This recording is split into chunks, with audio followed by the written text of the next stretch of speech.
जय महेश जय जय भवेश, जय आदि देव महादेव विभो। किस मुख से है गुणातीत प्रभु, तव अपार गुण वर्णन हो। जय भवकारक तारक हारक पातक दारक, हे शिव शंभो। दीन दुख हर सर्व सुख कर, प्रेम सुधाधर दया करो। पार लगा दो भव सागर से, बनकर कर्णाधार हरे। पार्वती पति हर हर शंभो, पाही पाही दातार हरे। ओम नमः पार्वती पते हर हर महादेव। आप सभी को महाशिवरात्रि की हार्दिक शुभकामनाएं। एक बार देवी पार्वती जी ने भोलेनाथ से पूछा, हे प्रभु, कौन सा व्रत आपके भक्तों को सर्वोत्तम भक्ति और पुण्य प्रदान कर सकता है? तब भोले शंकर ने स्वयं इस पवित्र महाशिवरात्रि के विषय में देवी पार्वती जी को बताया था। उन्होंने कहा कि फाल्गुन मास में कृष्ण पक्ष की चतुर्दशी की रात्रि मुझे प्रसन्न करती है। इसीलिए कहा जाता है कि महाशिवरात्रि के दिन भगवान शिव को प्रसन्न करना बहुत ही आसान होता है। पूर्व काल में भगवान श्री विष्णु देवी लक्ष्मी जी के साथ शेष शैया पर शयन कर रहे थे।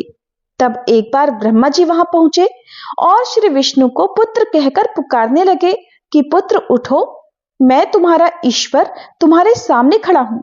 ये सुनकर श्री विष्णु जी को क्रोध आ गया। फिर भी शांत रहते हुए वे बोले, पुत्र तुम्हारा कल्याण हो, कहो अपने पिता के पास कैसे आना हुआ? ये सुनकर ब्रह्मा जी कहने लगे, मैं तुम्हारा रक्षक हूं, सारे जगत का पितामह हूं, सारा जगत मुझ में ही निवास करता है। तुम मेरी नाभि कमल से प्रकट होकर मुझसे ऐसी बातें कर रहे हो। इस प्रकार दोनों में विवाद होने लगा। तब वे दोनों अपने को प्रभु कहते कहते एक दूसरे के साथ युद्ध करने को तैयार हो गए। हंस और गरुड़ पर बैठे दोनों परस्पर युद्ध करने लगे। ब्रह्मा जी के वक्ष स्थल में श्री विष्णु जी ने अनेकों अस्त्र शस्त्रों का प्रहार करके उन्हें व्याकुल कर दिया। इससे कुपित होकर ब्रह्मा जी ने भी पलटकर भयानक प्रहार किए। उनके पारस्परिक आघातों से देवताओं में हलचल मच गई। वे घबराए और त्रिशूलधारी भगवान शिव के पास गए और उन्हें सारी व्यथा सुनाई। भगवान शिव अपनी सभा में देवी उमा सहित सिंहासन पर विराजमान थे और मंद मंद मुस्कुरा रहे थे। महादेव जी बोले, पुत्रों, मैं जानता हूं कि तुम ब्रह्मा और विष्णु के परस्पर युद्ध से बहुत दुखी हो, लेकिन तुम डरो मत, मैं अपने गणों के साथ तुम्हारे साथ चलता हूं। तब भगवान शिव अपने वाहन नंदी पर आरूढ़ होकर देवताओं सहित युद्ध स्थल की ओर चल पड़े। वहां छिपकर वे श्री ब्रह्मा और विष्णु जी के युद्ध को देखने लगे। जब उन्हें यह ज्ञात हुआ कि वे दोनों एक दूसरे को मारने की इच्छा से माहेश्वर और पाशुपात अस्त्रों का प्रयोग करने जा रहे हैं, तो वे युद्ध को शांत करने के लिए महाअग्नि के समान एक स्तंभ के रूप में श्री ब्रह्मा और विष्णु जी के मध्य खड़े हो गए। महाअग्नि के प्रकट होते ही दोनों के अस्त्र स्वयं ही शांत हो गए। अस्त्रों को शांत होते देखकर ब्रह्मा और विष्णु जी कहने लगे कि इस अग्नि स्वरूप स्तंभ के बारे में हमें जानकारी करनी चाहिए। दोनों ने ही उसकी परीक्षा लेने का निर्णय किया। भगवान विष्णु ने शूकर रूप धारण किया और उसको देखने के लिए नीचे धरती लोक में चल दिए। ब्रह्मा जी हंस का रूप धारण करके ऊपर की ओर चल पड़े। पाताल में बहुत नीचे जाने पर भी श्री विष्णु को स्तंभ का अंत नहीं मिला, अतः वे वापस चले आए और ब्रह्मा जी ने आकाश में जाकर केतकी का पुष्प देखा। वे उस पुष्प को लेकर श्री विष्णु जी के पास आए। श्री विष्णु जी ने उनके चरण पकड़ लिए। ब्रह्मा जी के छल को देखकर तब भगवान शिव तुरंत प्रकट हुए। श्री विष्णु जी की महानता से शिव जी प्रसन्न होकर बोले, हे विष्णु, आप सत्य बोलते हैं, अतः मैं आपको अपनी समानता का अधिकार देता हूं। महादेव जी ब्रह्मा जी के छल पर अत्यंत क्रोधित हुए। तब उन्होंने अपने त्रिनेत्र से भैरव को प्रकट किया और उन्हें आज्ञा दी कि वह तलवार से ब्रह्मा जी को दंड दे। आज्ञा पाते ही भैरव ने ब्रह्मा जी के केश पकड़कर उनका 5वां सिर काट दिया। ब्रह्मा जी डर के मारे कांपने लगे। उन्होंने भैरव के चरण पकड़ लिए तथा क्षमा मांगने लगे। इसे देखकर श्री विष्णु ने भगवान शिव से प्रार्थना की कि आपकी कृपा से ही ब्रह्मा जी का 5वां सिर उन्हें प्राप्त हुआ था, अतः आप इन्हें क्षमा कर दीजिए। तब शिव जी की आज्ञा पाकर ब्रह्मा जी को भैरव ने छोड़ दिया। भगवान शिव ने तब कहा कि तुमने प्रतिष्ठा और ईश्वरत्व को दिखाने के लिए छल किया है, इसलिए मैं तुम्हें शाप देता हूं कि तुम सत्कार, स्थान और उत्सव से विहीन रहोगे। तब ब्रह्मा जी को भी अपनी गलती का पश्चाताप हो चुका था। उन्होंने भगवान शिव के चरण पकड़कर क्षमा मांगी और निवेदन किया कि वे उनका 5वां सिर पुनः प्रदान करें। तब महादेव जी ने कहा कि जगत की स्थिति को बिगड़ने से बचाने के लिए पापी को दंड अवश्य ही देना चाहिए, ताकि लोक मर्यादा बनी रहे। मैं तुम्हें वरदान देता हूं कि तुम गणों के आचार्य कहलाओगे और तुम्हारे बिना यज्ञ पूर्ण नहीं होंगे। फिर उन्होंने केतकी के पुष्प से कहा, अरे ओ दुष्ट केतकी पुष्प, अब तुम मेरी पूजा के अयोग्य रहोगे। तब केतकी पुष्प भी बहुत दुखी हुआ और उनके चरणों में गिरकर क्षमा मांगने लगा। तब महादेव जी ने कहा, मेरा वचन झूठा तो नहीं हो सकता, इसलिए तू मेरे भक्तों के योग्य होगा। इस प्रकार तेरा जन्म सफल हो जाएगा। श्री ब्रह्मा और श्री विष्णु तब भगवान शिव को प्रणाम कर मौन होकर उनके दाएं बाएं भाग में खड़े हो गए। उन्होंने पूजनीय महादेव जी को श्रेष्ठ आसन पर बैठाकर पवित्र वस्तुओं से उनका पूजन किया।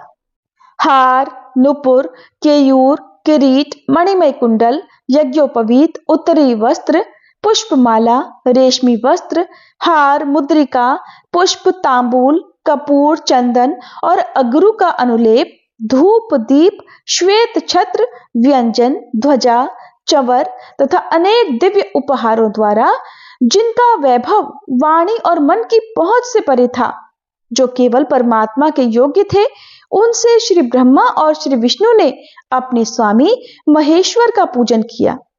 इससे प्रसन्न होकर भगवान शिव ने दोनों देवताओं से मुस्कुराकर कहा कि आज तुम्हारे द्वारा की गई पूजा से मैं बहुत प्रसन्न हूं। इसी कारण यह दिन परम पवित्र और महान होगा और ये तिथि शिवरात्रि के नाम से प्रसिद्ध होगी और मुझे परम प्रिय होगी। इस दिन जो मनुष्य मेरे लिंग अर्थात निराकार रूप की या मेरी मूर्ति अर्थात साकार रूप की दिन रात निराहार रहकर अपनी शक्ति के अनुसार निश्चल भाव से यथोचित पूजन करेगा, वही मेरा परम प्रिय भक्त होगा। पूरे वर्ष भर निरंतर मेरी पूजा करने पर जो फल प्राप्त होता है, वह फल शिवरात्रि को मेरा पूजन करके मनुष्य तत्काल प्राप्त कर लेता है। जैसे पूर्ण चंद्रमा का उदय समुद्र की वृद्धि का अवसर है, उसी प्रकार शिवरात्रि की तिथि मेरे धर्म की वृद्धि का समय है। इस तिथि को मेरी स्थापना का मंगलमय उत्सव होना चाहिए। मैं मार्गशीर्ष मास में आद्रा नक्षत्र से युक्त पूर्णमासी या प्रतिपदा को ज्योतिर्मय स्तंभ के रूप में प्रकट हुआ था, इसलिए जो भी मनुष्य देवी पार्वती जी सहित मेरा दर्शन करता है अथवा मेरी मूर्ति या लिंग की झांकी निकालता है, वह मेरे लिए कार्तिकेय से भी अधिक प्रिय है। इस शुभ दिन मेरे दर्शन मात्र से पूरा फल प्राप्त होता है। यदि दर्शन के साथ मेरा पूजन भी किया जाए तो इतना अधिक फल प्राप्त होता है कि वाणी द्वारा उसका वर्णन भी नहीं किया जा सकता। ऐसी है महाशिवरात्रि व्रत की महिमा। आइए अब हम सभी श्रद्धा के साथ शिवरात्रि व्रत की दूसरी कथा भी सुनते हैं। पूर्व समय में चित्रभानु नामक एक शिकारी था। जानवरों की हत्या करके वह अपने परिवार को पाला करता था। वह एक साहूकार का कर्जदार था, लेकिन उसका ऋण समय पर चुका नहीं सका। इसलिए क्रोधित होकर साहूकार ने शिकारी को शिव मठ में बंदी बना लिया। संयोग से उस दिन शिवरात्रि थी। शिकारी ध्यान मग्न होकर शिव संबंधी धार्मिक बातें सुनता रहा। चतुर्दशी को उसने शिवरात्रि व्रत की कथा भी सुनी। शाम होते ही साहूकार ने उसे अपने पास बुलाया और ऋण चुकाने के विषय में बात की। शिकारी अगले दिन सारा ऋण चुका देने का वचन देकर बंधन से छूट गया। अपनी दैनिक चर्या की तरह वह जंगल में शिकार के लिए निकला, लेकिन दिन भर बंदी गृह में रहने के कारण वह भूख और प्यास से अति व्याकुल था। शिकार खोजता हुआ वह जंगल में बहुत दूर निकल गया।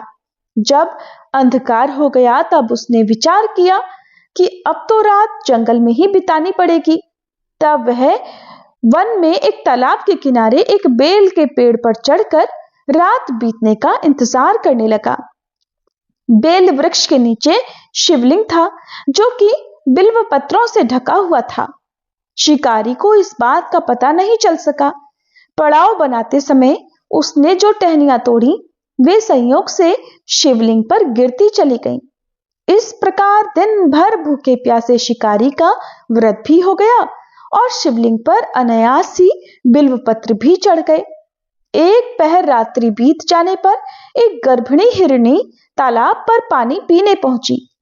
शिकारी ने धनुष पर तीर चढ़ाकर जैसे ही प्रत्यंचा खींची, हिरणी बोली, मैं गर्भिणी हूँ, शीघ्र ही बच्चे को जन्म देने वाली हूँ।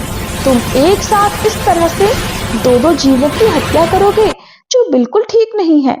मैं बच्चे को जन्म देकर जल्दी ही तुम्हारे सामने प्रस्तुत हो जाऊंगी, तब तुम मुझे मार लेना। शिकारी ने गर्भिणी हिरणी की पुकार सुनकर प्रत्यंचा ढीली कर दी और हिरणी जंगली झाड़ियों में गायब हो गई। इधर प्रत्यंचा चढ़ाने और ढीली करने के समय कुछ बिल्व पत्र अनायास ही टूटकर शिवलिंग पर गिर गए। इस प्रकार शिकारी से अनजाने में ही प्रथम पहर का पूजन भी संपन्न हो गया। कुछ ही देर बाद एक और हिरणी उधर से निकली। शिकारी की प्रसन्नता का ठिकाना नहीं रहा। समीप आने पर उसने धनुष पर बाण चढ़ाया। तब उसे देखकर हिरणी ने विनम्रता पूर्वक निवेदन किया, हे शिकारी, मैं थोड़ी देर पहले ही ऋतु से निवृत्त हुई हूँ। कामातुर विरहिणी हूं मैं और अपने प्रिय की खोज में भटक रही हूँ। मैं अपने पति से मिलकर शीघ्र ही तुम्हारे पास आ जाऊंगी, तब तुम मुझे मार लेना। शिकारी ने उसे भी जाने दिया। 2 बार शिकार को खोकर अब उसका माथा ठनका और वह चिंता में पड़ गया। रात्रि का आखिरी पहर बीत रहा था। इस बार भी धनुष से लगकर कुछ बेलपत्र शिवलिंग पर जा गिरे तथा दूसरे पहर की पूजा भी अनजाने में ही संपन्न हो गई। तभी एक अन्य हिरणी अपने बच्चों के साथ उधर से निकली। शिकारी के लिए यह स्वर्णिम अवसर था। उसने धनुष पर तीर चढ़ाने में बिल्कुल भी देर नहीं लगाई और वह उन पर तीर छोड़ने ही वाला था कि हिरणी बोल उठी, हे शिकारी, मैं इन बच्चों को इनके पिता के हवाले करके लौट आऊंगी, इस समय मुझे मत मारो। शिकारी सुनकर हंसा और बोला, सामने आए शिकार को छोड़ दूं? मैं ऐसा मूर्ख नहीं। इससे पहले भी मैं 2 बार अपना शिकार खो चुका हूं और मेरे बच्चे भी तो भूख प्यास से व्याकुल हो रहे होंगे। उत्तर में हिरनी ने फिर कहा, जैसे तुम्हें अपने बच्चों की ममता सता रही है, ठीक वैसे ही मुझे भी। इसलिए हे शिकारी, मेरा विश्वास करो, मैं इन्हें इनके पिता के पास छोड़कर तुरंत लौटने की प्रतिज्ञा करती हूं। हिरणी का दुख भरा स्वर सुनकर शिकारी को उस पर दया आ गई। उसने उस हिरणी को भी जाने दिया। इधर शिकार के अभाव में तथा दिन भर भूख प्यास से व्याकुल शिकारी अनजाने में ही बेल वृक्ष पर बैठा बेलपत्र तोड़ तोड़ कर नीचे फेंकता जा रहा था। पौ फटने को हुई तो एक हष्ट पुष्ट मृग उसी रास्ते पर आया। अब की बार तो शिकारी ने सोच लिया था कि चाहे कुछ भी हो जाए वह अपना शिकार अवश्य करेगा। इधर शिकारी की तनी प्रत्यंचा देखकर वह हिरन विनीत स्वर में बोल उठा, हे शिकारी, यदि तुमने मुझसे पहले आने वाली 3 हिरनियों और उसके छोटे छोटे बच्चों को मार डाला है तो मुझे भी मारने में बिल्कुल देर मत करो, ताकि मुझे उनके वियोग में एक क्षण का भी दुख सहना ना पड़े, क्योंकि मैं उन हिरनियों का पति हूं। और अगर तुमने उन्हें जीवन दान दिया है तो कृपया मुझे भी कुछ क्षण का जीवन देने की कृपा करो। मैं उनसे मिलकर तुम्हारे सामने जल्दी ही उपस्थित हो जाऊंगा। हिरन की यह बात सुनते ही शिकारी के सामने पूरी रात का घटनाचक्र घूम गया। उसने सारी कथा उस हिरन को सुना दी। तब हिरन ने कहा, मेरी तीनों पत्नियां जिस प्रकार प्रतिज्ञा करके यहां से गई हैं, मेरी मृत्यु होने से वे अपने धर्म का पालन नहीं कर पाएंगी। इसलिए हे शिकारी, जैसे तुमने उन्हें विश्वास पात्र मानकर छोड़ा है, वैसे ही मुझे भी जाने दो और मैं उन सब के साथ तुम्हारे सामने शीघ्र ही उपस्थित हो जाऊंगा। मैं तुम्हें वचन देता हूं। उसकी बात सुनकर शिकारी ने उसे भी जाने दिया। इस प्रकार प्रातः हो आई। इस प्रकार उपवास, रात्रि जागरण तथा शिवलिंग पर बेलपत्र चढ़ने से अनजाने में ही शिवरात्रि की पूजा भी पूर्ण हो गई। पर अनजाने में ही की हुई पूजन का परिणाम उसे तत्काल मिल गया और उस शिकारी का हिंसक हृदय निर्मल हो गया। उसमें करुणा भर गई, भगवत भक्ति का वास हो गया और थोड़ी ही देर बाद वह हिरन पूरे परिवार के सहित उस शिकारी के सामने उपस्थित हो गया ताकि वह उनका शिकार कर सके। किंतु जंगली पशुओं की ऐसी सत्यता, सात्विकता और सामूहिक प्रेम भावना देखकर अब शिकारी को बड़ी आत्मग्लानि हुई और उसने उस मृग परिवार को जीवन दान दे दिया। अनजाने में शिवरात्रि के व्रत का पालन करने पर भी शिकारी को मोक्ष की प्राप्ति हुई और जब मृत्यु काल में यमदूत उसके प्राणों को ले जाने आए तब शिव गणों ने उन्हें वापस भेज दिया तथा शिकारी को वे सम्मान सहित अपने शिवलोक में ले गए और भगवान शिव की कृपा से ही अपने इस जन्म में वह राजा चित्रभानु अपने पिछले जन्म को याद रख पाए तथा महाशिवरात्रि के महत्व को जानकर उसका अगले जन्म में भी पालन कर पाए। हर साल ही भोले भंडारी के भक्त धार्मिक स्थलों से गंगा जल से भरी कांवड़ लेकर पैदल यात्रा करके अपने अपने घर वापस लौटते हैं। इसी सफर को कांवड़ यात्रा कहा जाता है। ऐसे ही भोलेनाथ के एक भक्त भोला राम ने सावन महीने के पहले सप्ताह हरिद्वार से जल लेकर बाबा विश्वनाथ वाराणसी की तरफ पैदल यात्रा करने का निश्चय किया। ये कांवड़ यात्रा आज तक की सबसे लंबी दूरी की यात्रा बनने वाली थी। भोला राम के इस ऐलान से आसपास के गांव में खलबली मच गई, क्योंकि भोला राम शारीरिक तौर पर बहुत ज्यादा मजबूत नहीं था, कमजोर था, लेकिन फिर भी उसने इतना बड़ा संकल्प कर लिया था कि जहां बड़े बड़े बलशाली भी घुटने टेक दें। जब भोला राम के परिवार वालों को ये बात पता चली तो उन्होंने उसे समझाने की बहुत कोशिश की कि तुम्हारे बस की नहीं है इतनी लंबी दूरी की पैदल यात्रा करना, तुम अपने संकल्प को तोड़ दो। लेकिन भोला राम का संकल्प अटूट था। उसने ठान लिया था कि अब उसका साथ चाहे कोई दे या ना दे, वो तो कांवड़ लेकर अकेला ही जाएगा। भोला राम की कांवड़ को सजाने के लिए गांव के बहुत सारे लोग वहां पर आ गए। सभी भोला राम का उत्साह बढ़ाने लगे। हालांकि भोला राम को अपने भोले भंडारी पर पूर्ण विश्वास था, इसीलिए तो वह इस विश्वास के आधार पर ही कांवड़ यात्रा के संकल्प को छोटा ही समझ रहा था। दरअसल वो पहली बार महाकाल की कांवड़ यात्रा में हिस्सा लेने जा रहा था और उसे इस बात का बिल्कुल भी अंदाजा नहीं था कि इस सफर में उसके सामने कितनी मुसीबतें आने वाली हैं। अब भोला राम अगली सुबह अपनी कांवड़ यात्रा अकेले ही प्रारंभ करता है। आसपास के गांव से बहुत सारे भक्त भोला राम को देखने पहुंचे थे, लेकिन कोई भी उसके साथ यात्रा में चलने को तैयार नहीं था, क्योंकि सभी भोला राम के संकल्प की कठिनाई को बहुत अच्छी तरह से समझ चुके थे। भोला राम अब धीरे धीरे कदम बढ़ाने लगा। भोला राम की कांवड़ बहुत भारी थी, जो उसके शारीरिक वजन से बहुत ज्यादा थी। अब वह कुछ ही दूर पैदल चला था कि महाकाल ने उसकी परीक्षा लेना शुरू कर दिया। भोला राम की कांवड़ से धीरे धीरे पानी टपकने लगा। भोला राम पानी की मटकियों को चेक करने लगा तो उसे एक मटकी में छोटा सा नन्हा सा छेद दिखाई दिया।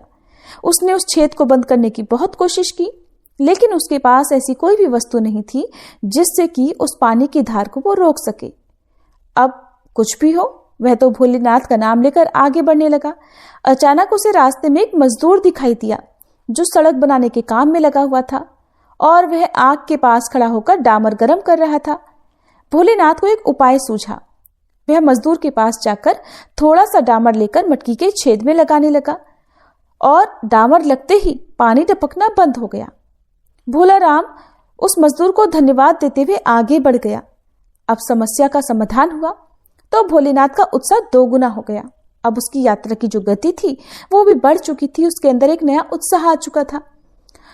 चलते चलते लगभग 4 घंटे बीते।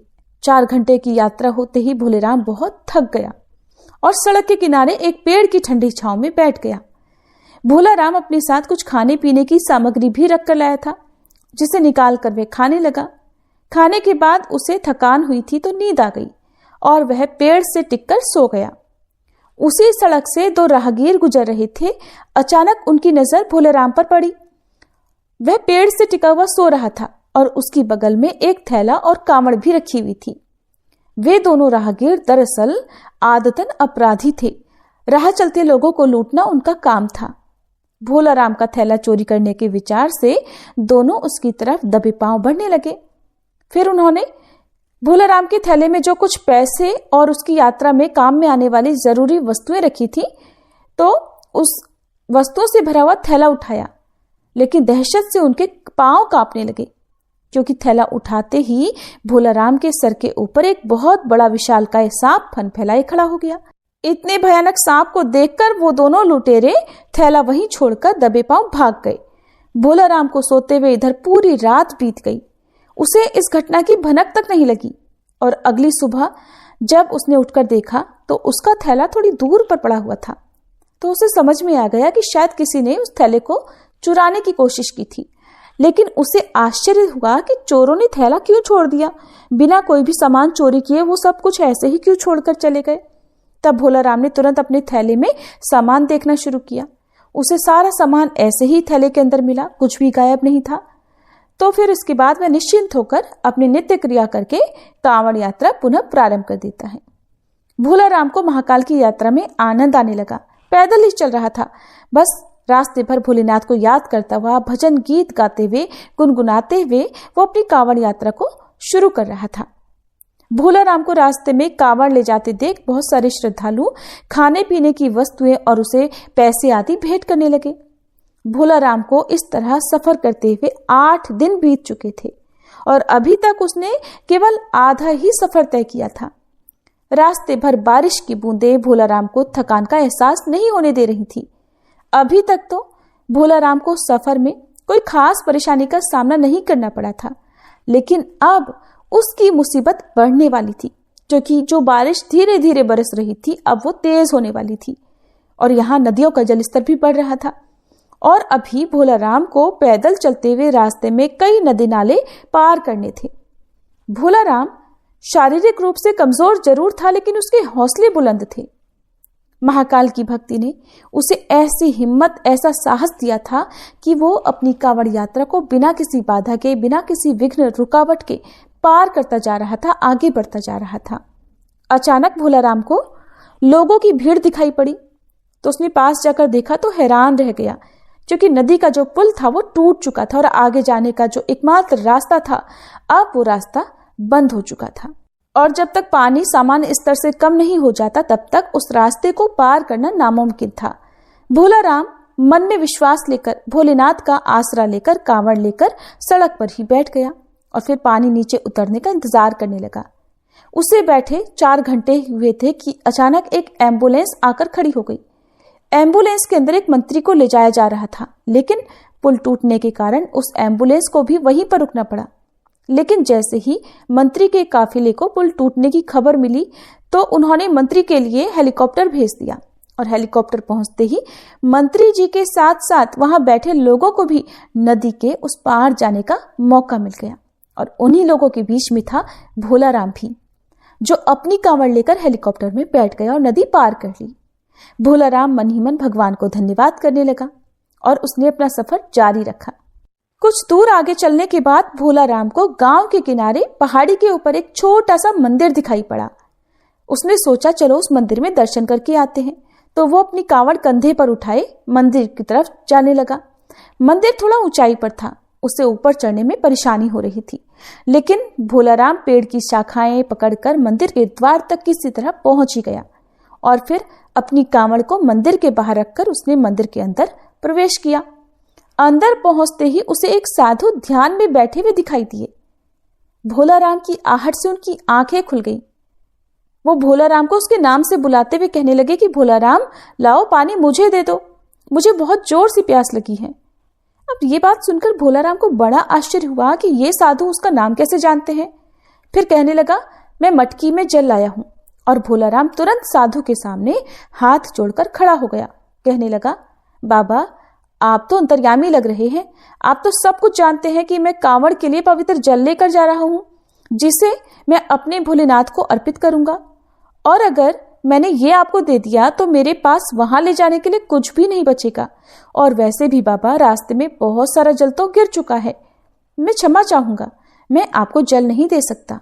ऐसा कहकर भोला राम मंदिर से बाहर आ गया और अपनी कांवड़ लेकर पहाड़ के नीचे उतर गया। भोला राम कच्चे रास्ते से आगे बढ़ने लगा। थोड़ी ही दूर पर उसे एक गांव दिखाई दिया और जैसे ही वह उस गांव के नजदीक पहुंचा वहां पर कुछ लोग बैठे हुए दिखाई दिए। सभी भोला राम को कांवड़ ले जाते देख उसके पास पहुंच गए। गांव के लोग अब भोला राम को खाने पीने की वस्तुएं भेंट करने के लिए आगे बढ़े, लेकिन भोला राम ने उन्हें सबको रोक दिया। कहने लगा अगर आप मुझे कुछ देना ही चाहते हैं तो पीछे वहां पहाड़ी पर एक मंदिर है, वहां पर एक साधु बाबा भूखे प्यासे बैठे हैं, कृपा करके आप ये सारी सामग्री उनके पास भिजवा दीजिए। गांव के लोग भोला राम को हैरान होकर देखने लगे। कहने लगे अरे भैया यहाँ तो कोई पहाड़ी नहीं है, ये पूरा इलाका तो जंगली है और यहाँ पेड़ पौधे के अलावा आपको कुछ भी दिखाई नहीं देगा, जरूर आपको कोई भ्रम हुआ होगा। सुनकर भोला राम तो सोच में पड़ गया। फिर थोड़ी देर सोचने के बाद कहने लगा मैं दावे के साथ कह सकता हूं यहाँ पहाड़ी में एक मंदिर है, आप सभी मेरे साथ चलिए, मैं आपको दिखाता हूं अभी। और फिर भोला राम सभी को लेकर पहाड़ी को खोजते हुए चलने लगा, लेकिन उसे कुछ दूर आते ही एहसास होने लगा कि वो गलत रास्ते पर जा रहा है, क्योंकि बहुत देर चलने के बाद भी उसे वो पहाड़ी दिखाई नहीं दे रही थी और ये रास्ता भी उसके लिए अनजाना सा लग रहा था। तो वह गांव वालों से तुरंत कहने लगा कि आपके गांव में आने वाला कोई और दूसरा रास्ता भी है क्या? तो गांव वालों ने मना कर दिया। अब सारे गांव वाले भोला राम को समझाने लगे कि आप भ्रमित नहीं हो, अरे भैया ना तो यहाँ पर कोई पहाड़ी है ना कोई मंदिर है, और इसके अलावा यहाँ पर कोई साधु भूखा प्यासा भी नहीं बैठा है। एक काम करो, आप अपनी कांवड़ यात्रा पुनः प्रारंभ करो, अभी आपका सफर लंबा है, थकान के कारण शायद आपको ऐसा आभास हो रहा होगा। भोला राम वहीं घुटने के बल बैठ गया और हाथ जोड़कर महाकाल का आह्वान करके जोर जोर से रोने लगा। रो रो कर कहने लगा महाकाल मैं आपको पहचान नहीं पाया, कृपया मुझे दर्शन दीजिए।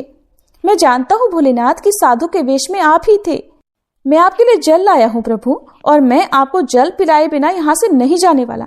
और कुछ ही देर में भोला राम के सामने से बड़े बड़े पेड़ों के पीछे अचानक पहाड़ी में मंदिर नजर आने लगा। गांव के सभी लोग उस मंदिर को देखकर हैरान रह गए। मंदिर दिखते ही भोला राम कांवड़ लेकर दौड़ पड़ा और दोबारा उसी मंदिर में प्रवेश कर गया। गांव के लोग पहाड़ी के नीचे खड़े होकर भोलेनाथ की ये सारी महिमा देख रहे थे। मंदिर रहस्यमय था, जिसे आज से पहले किसी ने नहीं देखा था। भोला राम ने मंदिर के अंदर पहुंचते ही साधु के सामने अपनी कांवड़ रख दी। तब साधु ने भोला राम से कहा अब मेरे मस्तक में जल डालो। और जैसे ही भोला राम मटकी से साधु के सिर में जल डालता है, अचानक उसके सामने का सारा दृश्य बदल जाता है और वह वाराणसी की गंगा नदी के किनारे पहुंच चुका होता है। उसे कुछ समझ में नहीं आया, क्योंकि अभी यहाँ तक पहुंचने के लिए उसे 5 दिन का सफर और तय करना था, लेकिन वो तो सफर पलक झपकते ही पूरा हो चुका था। भोलेनाथ की इस महिमा को वो समझ चुका था। ये जानकर भोला राम की आंखों में आंसू आ गए और वह गंगा नदी के किनारे भोलेनाथ के ध्यान में बैठ गया। भोला राम की कांवड़ यात्रा स्वयं महाकाल ने संपन्न की थी और उसकी कांवड़ यात्रा पूरी होते ही भोलेनाथ की यह अद्भुत गाथा भी समाप्त होती है। आपको ये कथा कैसी लगी जरूर बताइएगा।